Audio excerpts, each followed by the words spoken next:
Boa noite, meus irmãos. Nós vamos dar início ao nosso culto nesta noite. Mais uma vez, queremos convidar você a estar conosco nesse período. E nós vamos estar orando ao nosso Deus no início do nosso culto, pedindo que a misericórdia do Senhor esteja sobre nossas vidas nesse instante. Vamos estar orando ao nosso Deus, pedindo que Deus esteja falando ao nosso coração. Senhor Deus e Pai, em nome do Senhor Jesus, nós entramos na Tua presença. Queremos, Senhor Deus, pedir a Tua direção, Teu cuidado para esse momento. Momento de culto, Senhor Deus, momento em que o Senhor estará falando ao nosso coração. Momento, Senhor Deus, em que a Tua palavra, Senhor Deus, estará norteando, Pai, nossas vidas, Senhor Deus, em nome do Senhor Jesus.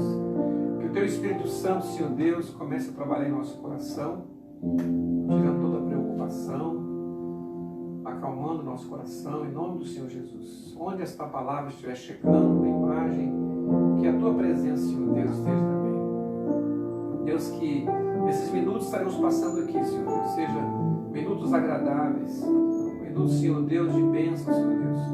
Minutos, ó Pai, em que a Tua presença, ó Pai, estará, Senhor Deus, fazendo de nós, ó Pai, uma grande família, uma família que se reúne em lugares diferentes, mas estaremos unidos pelo Teu amor. Em nome de Jesus, ó Pai, abençoe, Senhor Deus, a palavra que será falada, as canções, que tudo seja feito para a Tua glória e o Teu louvor. Nós oramos, Senhor Deus, em nome do Senhor Jesus e entregamos ao Senhor para esse momento. Amém e amém. Nós vamos cantar ao nosso Deus, palavra com Ele, oferecendo não só algumas coisas, mas a nossa vida ao Senhor. Vem o Senhor oferecer como oferta de amor, sacrifício. Nós vamos entregar nossa vida ao Senhor Deus com essa canção. Cante conosco essa canção que já é conhecida.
Amém, Senhor Deus. Pai querido, que a cada dia, Senhor Deus, nós podemos ter essa vontade, esse desejo de poder buscar o Teu nome, Senhor Deus, estar sempre ao Teu lado.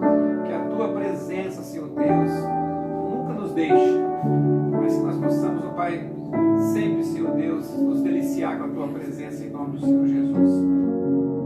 Amém. Meus irmãos, a Tua palavra, a palavra do Senhor, ela é aquela que vai nos dar o caminho, a direção. A palavra do Senhor é o alimento para nossas vidas. A palavra do Senhor é aquela que nos mata a nossa sede, a nossa fome. Por isso nós vamos cantar agora que essa palavra ela vai ser escondida no nosso coração para nós não pecarmos contra o Senhor. É uma letra linda, maravilhosa e é bem conhecido também. Se puder cantar conosco, pode cantar também.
Depois nós vamos estar lendo a palavra de Deus, colocando a palavra no nosso coração.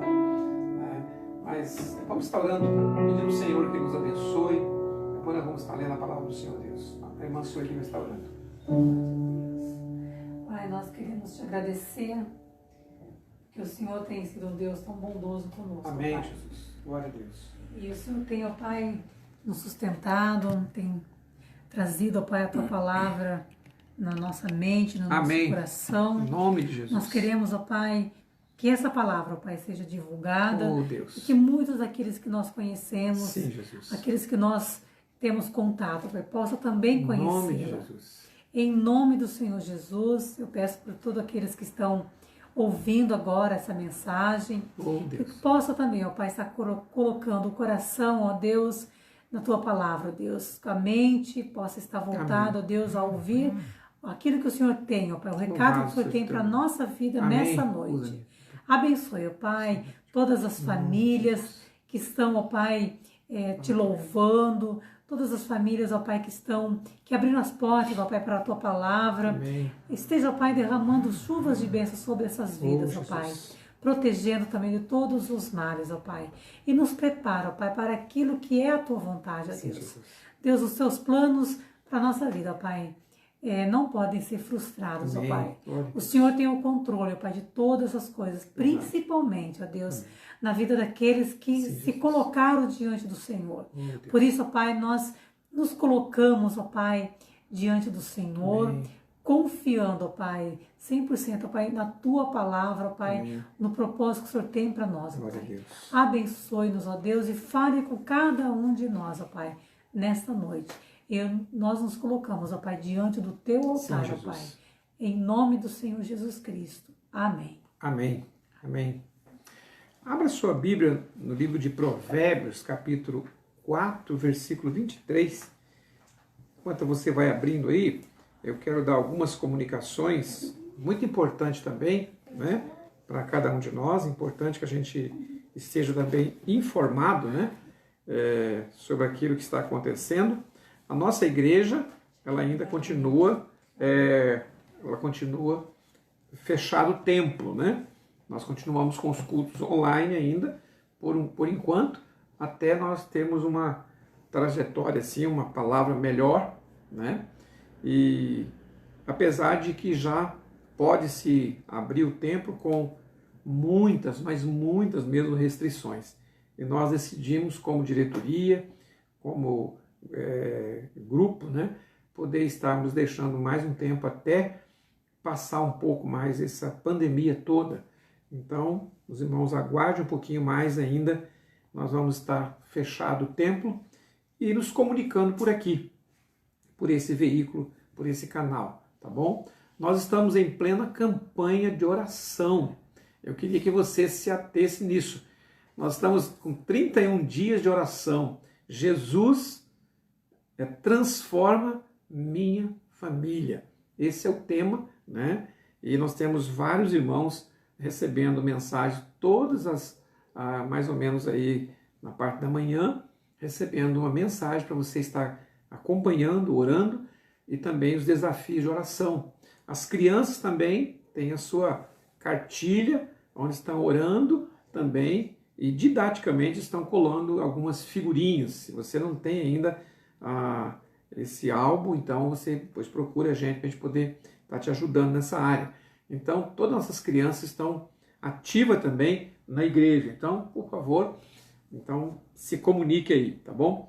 Nossa igreja continua na secretaria, a secretaria está aberta o horário comercial, das 8 ao meio-dia, das 14 às 18 horas. Então, nossa secretária está lá, irmã Lili, né, prontamente para atender você naquilo que você precisar. Nós, pastores, também estamos à disposição, fazendo nossos atendimentos, e também, se você precisar, é só ligar também, tá bom? Então, assim nós vamos caminhando, né? E também, nós queremos, irmãos, que os irmãos estejam orando pela BASPG. A BASPG, na ação social da nossa igreja, tem sido, assim, realmente requisitada muito nesse período, onde muitas famílias estão sendo cuidadas, né? E temos sido procurados por algumas famílias da igreja e também não da igreja, né, para a cidade. Então, os irmãos orem por isso, né? Contribuem também. Eu quero agradecer muito os irmãos que têm entendido isso e têm se esforçado e levado alimento ali na igreja. Nós vamos fazer a contagem ainda, mas quantos quilos nós distribuímos esse mês, mas eu sei que é bastante mesmo, tá bom? Ultrapassou aquilo que a gente esperava. E ainda tem muitas famílias que têm procurado a gente para a gente poder ajudar, mas não temos mais. Então, você que não ajudou ainda, peço que você se engane nisso, leva na secretaria durante o dia, né? Se você não pode, então liga para nós, manda um WhatsApp, a gente vai buscar na tua casa também, tá bom? O importante é que você participe, né, desta campanha, não fique de fora, tá bom? Então é importante que você faça a sua doação também de alimento para ajudar aqueles que necessitam. Nós estamos ainda na campanha que ninguém deve dormir com fome, tá bom? Então é importante isso. Provérbios capítulo 4, versículo 23. Diz assim a palavra de Deus, né? acima de tudo, guarde o seu coração, pois dele depende toda a sua vida. E eu queria falar um pouquinho hoje sobre a ambição do discípulo, né? Nós estamos falando sobre o discípulo, estamos tendo uma série de estudo sobre o discípulo, tá? E quando a gente fala do discípulo, a gente fala sobre o comportamento do discípulo, a ética do discípulo, e hoje vamos falar sobre a ambição do discípulo. O que a gente vai trabalhar essa questão da ambição, daqui a pouco a gente vai falar um pouquinho mais sobre isso. Mas eu quero começar hoje falando da igualdade. É muito comum, né, e cômodo a gente falar, né, estar falando aqui para você, ensinando, né? E as pessoas, então, por estar assim, sempre ouvindo, né, elas entenderem que há uma hierarquia, há uma pirâmide, aquele que está mais acima e aqueles que estão mais abaixo. E eu quero dizer a você que isso realmente não existe, né? Essa pirâmide. Nós somos iguais, tá? Para nós pastores ou líderes que ensinamos, devemos lembrar que a qualidade da vida cristã que habita na sua vida, meu irmão, é a mesma que habita também em mim e em todas as pessoas. Então, o que é que muda? Né? O que é que muda, então? Nós temos funções diferentes. E aí há uma mudança, né, de função. Há também responsabilidades diferentes. Há também dons diferentes. Mas somos um em Cristo Jesus.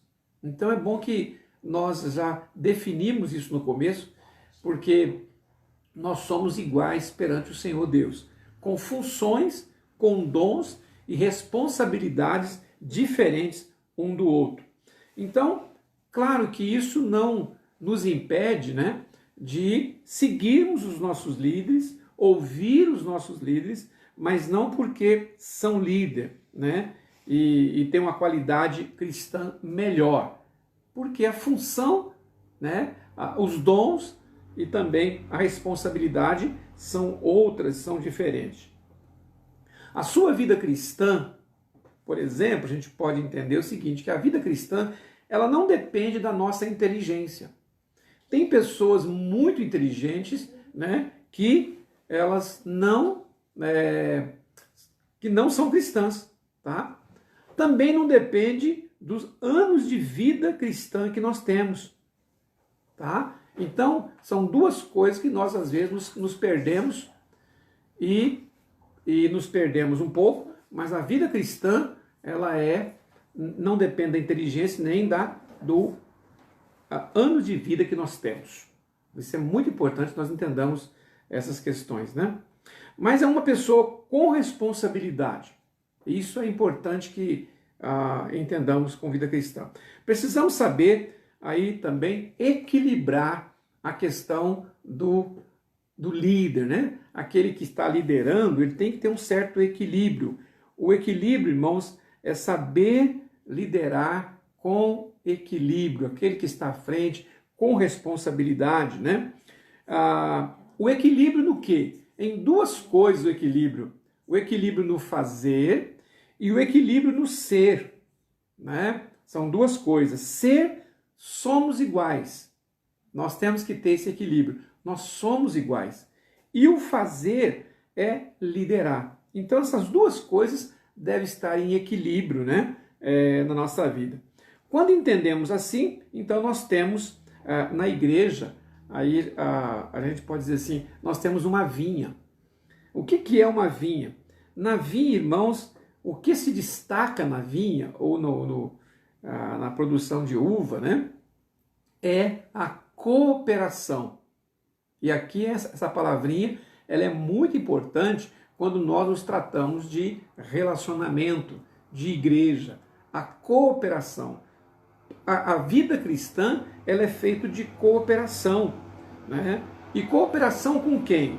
Às vezes o discípulo, né, ele entende o seguinte, eu estou cooperando com a igreja, eu estou cooperando com o pastor, estou cooperando com o irmão que é meu líder, eu estou cooperando. Não, a cooperação ela é com Jesus Cristo, porque a igreja, que é a vinha, ela pertence a Jesus Cristo, ou seja, Jesus é a fonte, né, do nosso fazer, do nosso agir. Então, o discípulo, ele tem que entender essas coisas, né? A cooperação que eu tenho é com a vinha, que é a vinha do Senhor, né? E eu coopero com o dono da vinha, tá? Agora, a nossa cooperação deve ser com Jesus e também, né? Não podemos esquecer da igreja, mas não só da igreja apenas. Claro que devemos cooperar com a igreja, mas a igreja, que somos nós, deve estar comprometida com Jesus. Logo, quando eu coopero com a igreja, né, que está comprometida com Jesus, eu estou cooperando com o próprio Jesus. Como viver, né, como discípulo sem gerar conflito com a cultura da cidade? Essa é uma outra coisa. Quando eu começo a ter essa ideia do discípulo, viver o discípulo, eu preciso ir para a cidade, eu preciso ir conhecer pessoas novas, eu preciso conhecer como é que pensa a minha cidade, eu preciso conhecer como é que o povo caminha. E não há razão de eu ser discípulo se eu não viver no meio da cidade, no meio das pessoas. Agora, como que nós vamos trabalhar com a cidade na questão do conflito, né? Então, o conflito, né, ele é importante que nós entendamos isso, né? Todo conflito gera algumas coisas importantes, né? Então, nós vamos entender o seguinte: na cidade, né, nós vamos ter que trabalhar como cooperação, como trabalhar sem gerar conflito, tá? E aí nós vamos...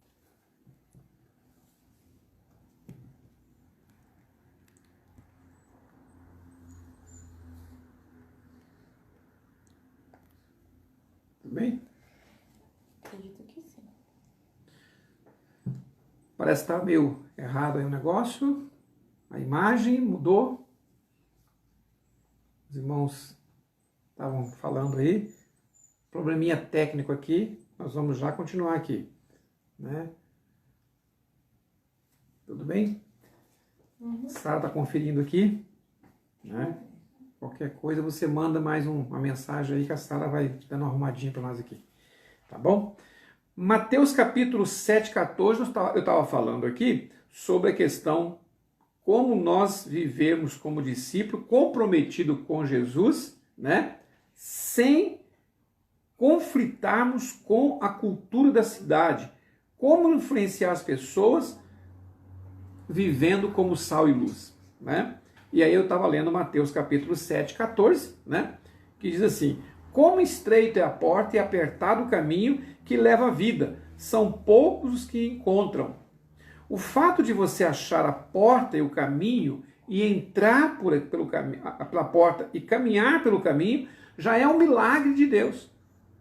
Porque, veja bem, meus irmãos, eu vi e entrei por esta porta, mas há pessoas mais inteligentes do que eu e do que você que ainda não encontraram a porta. Então não é uma questão de inteligência, é uma questão de obediência, né? E achar essa porta. No meu caso, eu nasci num lar evangélico, tá? E depois de um período de muitas perguntas, de muitas interrogações, convidei Jesus para ser o Senhor e Salvador da minha vida. E ainda estou no caminho e continuarei no caminho. Então, não é uma questão de inteligência, é uma questão de ouvir, uma questão de olhar, ver, ouvir e obedecer e entrar pela porta, né? Eu creio que o amor, ele sempre vence. E aí nós vamos lá passar para essa parte da questão do amor, né? O discípulo, ele precisa olhar para a cidade, voltar um pouquinho aí, né? Olhar para a cidade e ele vai olhar para a cidade, amar a cidade, e não há necessidade de você conflitar com a cidade, mas você vai amar a cidade, tá? Amar as pessoas. E amar a cidade é amar as pessoas, tá? Eu quero dizer o seguinte: eu fui amado por alguém, né? que quando ainda na minha adolescência, nós dividimos a família em 2 grupos para ir à igreja. 2 grupos. Então, um tanto ia no domingo, outro tanto ia no domingo, porque tinha que pegar o ônibus, e o ônibus era um pouquinho mais caro, não tinha dinheiro para todo mundo. Então, nós dividimos em 2 grupos. Eu fazia parte do grupo 1, né? No outro domingo, o grupo 2 ia. Minha mãe que ia, meu pai ia ficar comigo e mais o restante, o outro grupo. E eu disse, hoje eu vou à igreja. E aí criou-se uma confusão, porque não era o meu dia. Mas eu não sei porquê, né? Eu levantei e disse, eu vou para a igreja do mesmo jeito. Sei lá quem ia pagar minha passagem, mas eu ia. E eu me lembro perfeitamente que eu fui caminhando e num certo momento, depois de ser repreendido pelos meus irmãos, com razão, claro, minha mãe voltou e disse, você pode ir no meu lugar. E eu me lembro que naquele dia eu fui à igreja, né? Mas a minha mãe me ganhou para Jesus porque ela amou, né? O amor estava acima de qualquer coisa, de qualquer razão. Ela tinha toda a razão, todo mundo tinha toda a razão, mas amar alguém, né, não significa falar a mesma linguagem que ele, estar de acordo com ele. Nós temos que amar a todos. Nós estamos vivendo um tempo onde a cultura cristã, ela já não está mais, meus irmãos, influenciando a mente das pessoas. Hoje o pensamento que predomina é, não existe verdade absoluta. Eu tenho a minha verdade e você tem a sua verdade. E todas as verdades são iguais. É isso que está ocorrendo, essa confusão tão grande no meio das pessoas. Porque eu tenho uma verdade, o outro tem a outra verdade, e todas as verdades são verdades, e aí nós não chegamos a nenhuma conclusão. Logo podemos conflitar. Hoje a palavra que se usa é tolerância. Eu tenho que tolerar o outro. Eu tenho que tolerar fulano, ciclano.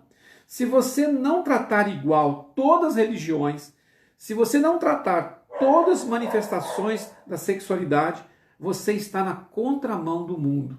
Olha que situação o discípulo vai enfrentar neste mundo.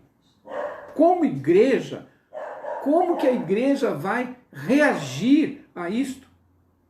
Um pastor, certa vez, foi convidado para orar numa cerimônia, uma cerimônia política, religiosa, uma festa numa cidade pequena. E aí foi convidado todos os líderes de várias religiões, né? E aí ele chegou com a sua Bíblia e se colocou no palco. Um pouquinho antes de começar a cerimônia, a cerimonialista, que estava cuidando ali, chegou e disse, pastor, nós respeitamos muito, gostamos muito, convidamos o senhor, que o senhor é uma pessoa muito bacana, mas queríamos fazer um favor. O senhor não ore no final da oração em nome de Jesus, porque nós temos várias religiões e nós não podemos conflitar com nenhuma delas. Aquele pastor tomou um susto, porque ele disse, olha moça, eu não sei orar diferente disso. Eu não sei orar diferente disso. Por favor, procure a prefeita lá, era uma prefeita, disse assim, procure ela, fala para ela que eu não sei orar. E se eu não puder orar do meu jeito, então eu não vou orar, não tem problema nenhum, não vou ficar bravo, né? E ela foi lá dizer à prefeita, depois ela voltou com a resposta, né? Dizendo que ele poderia orar do jeito dele, né? Do jeito dele. Então, irmãos, a questão é a mudança cultural que diz nenhuma verdade pode se considerar melhor do que as outras verdades. Mas nós cremos que Jesus é a verdade. Nós temos essa crença e cremos pela palavra de Deus. Jesus é a única verdade. O que faremos? Né? Vamos brigar com o mundo? Aquele pastor, então, ele vai com calma, pede, e ele é agora cedido a ele, para ele, então, estar orando do jeito dele, sem confronto. Né? Ele diz, eu orei em nome de Jesus, né? Sem confrontar, sem brigar. Viver vida cristã, eu quero resumir aqui dizendo o seguinte, é amar. O discípulo ele precisa aprender a amar as pessoas. Como viver, então, em meio a essa cultura? 3 coisinhas que quero deixar aqui para a gente terminar. Primeiro, vivendo a verdade de um coração, de um novo coração. É o texto que nós lemos, né? Acima de tudo, guarde o coração, porque dele depende toda a sua vida. É do coração, meus irmãos, que nascem as intenções. Logo, o que leva uma pessoa a achar que o seu coração não presta mais? Né?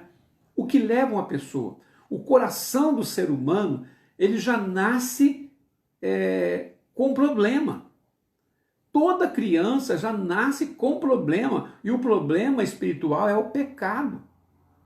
E a Bíblia diz que esse coração não adianta tomar remédios, não adianta nós maquiar, ter uma vida melhor, procurar fazer caridade.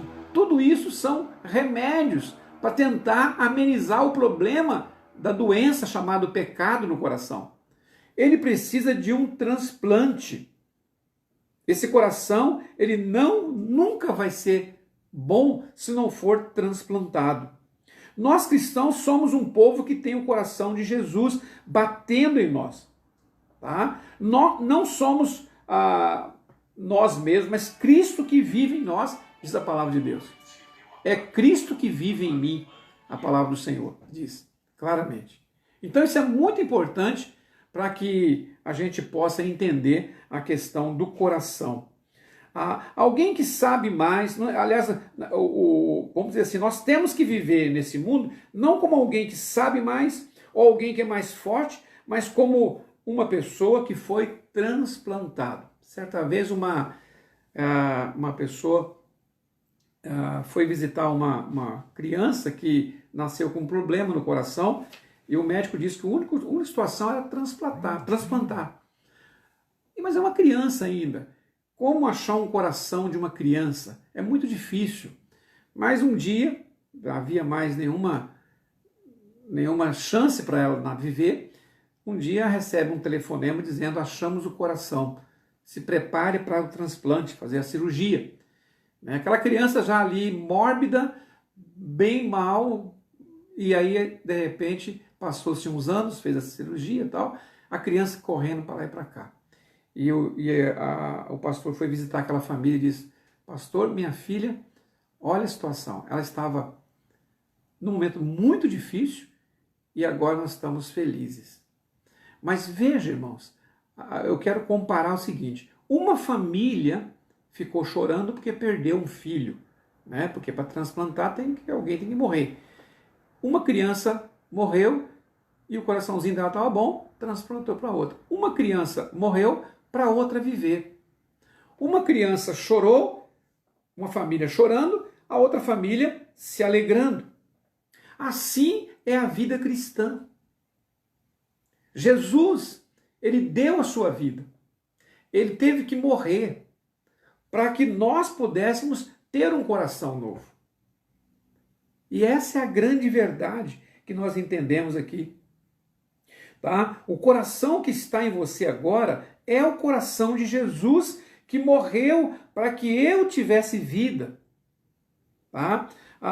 Nós estávamos sendo condenados à morte, nós não havíamos outra coisa a não ser a morte, e Jesus, então, ao morrer, ele nos deu a nova oportunidade para vivermos com um coração novo, agora sem pecado algum.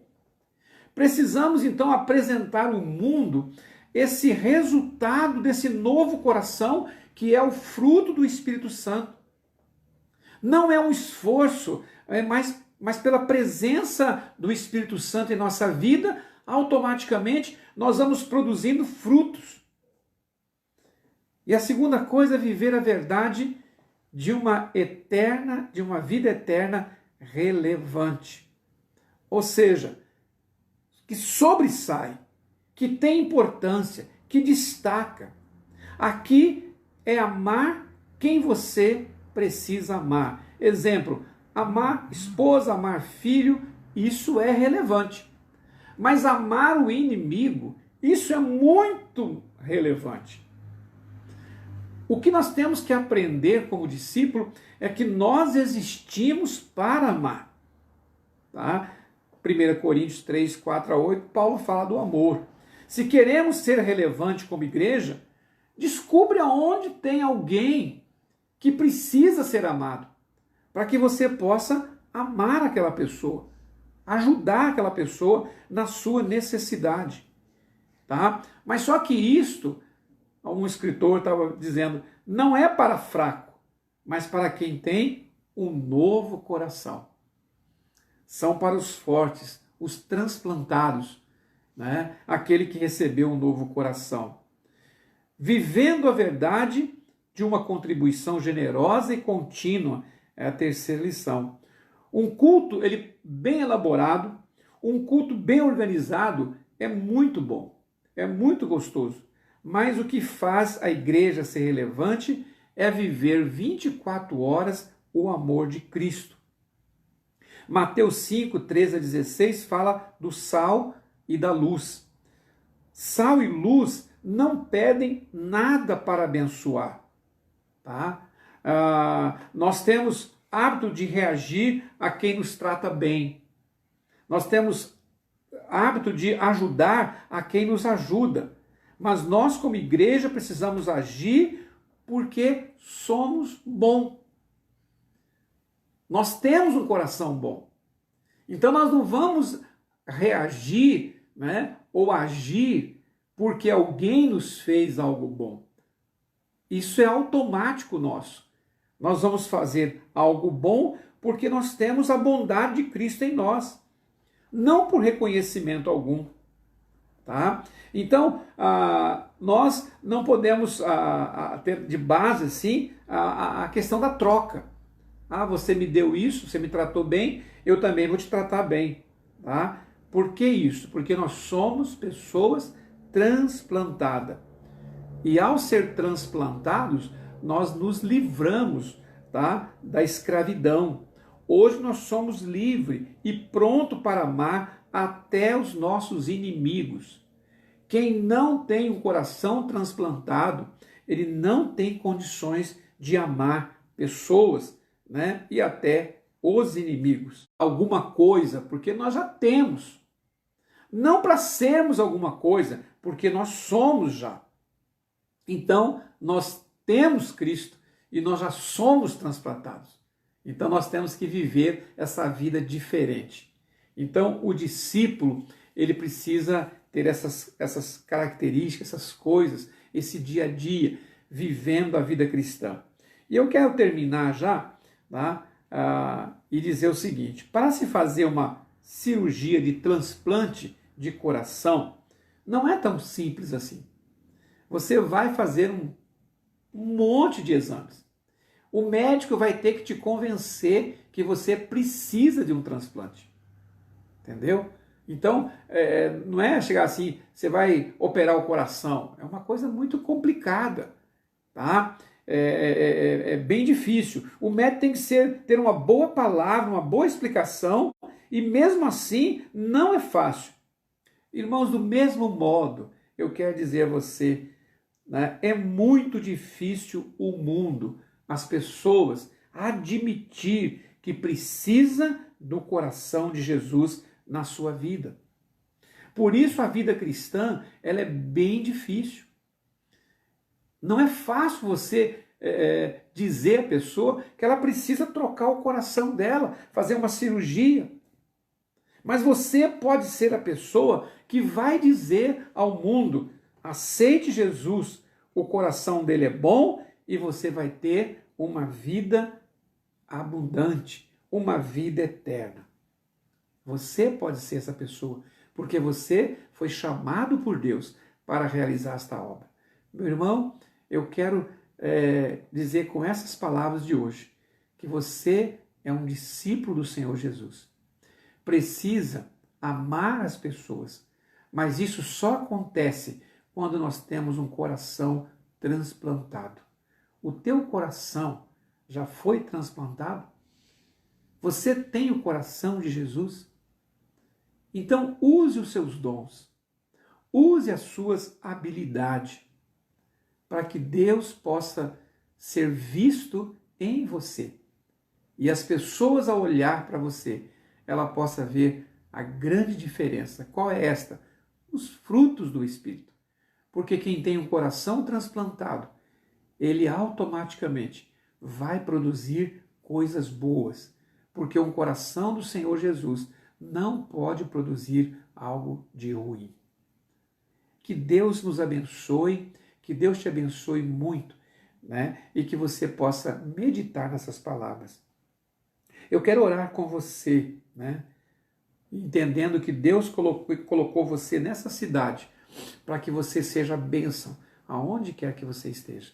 Bênção ao vizinho, bênção no bairro, bênção na cidade. Vamos orar? Queria que você orasse comigo neste momento, né?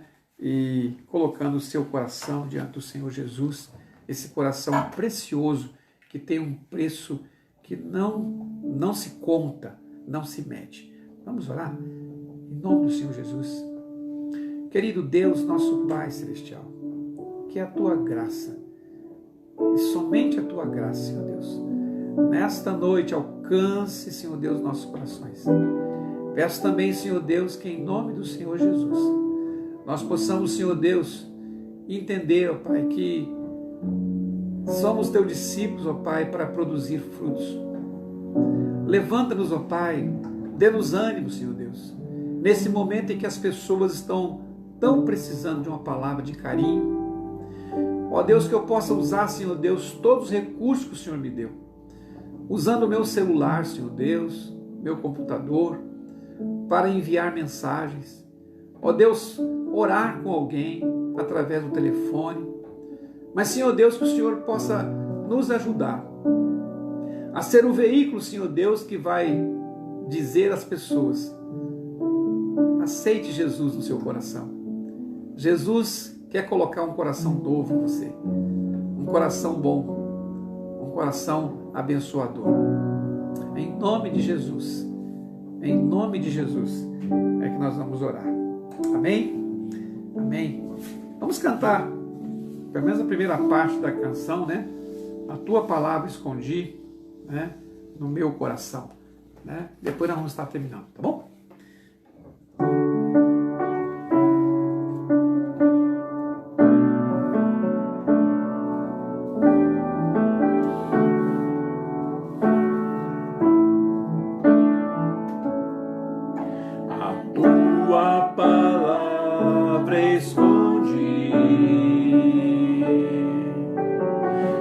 Nada no meu coração.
abençoe a sua vida, né? Domingo nós temos nossa ceia. Eu queria que você estivesse já preparando, tá bom? Então nós temos a ceia lá na igreja e você pode ceiar em casa também. Você que é batizado, né, já é membro da igreja, você pode participar da ceia também. Compra lá o seu suco de uva, o pão, prepara. A equipe vai estar ceando lá no templo e você poderá também cear em casa também, tá bom? Deus abençoe. Bom final de semana aí.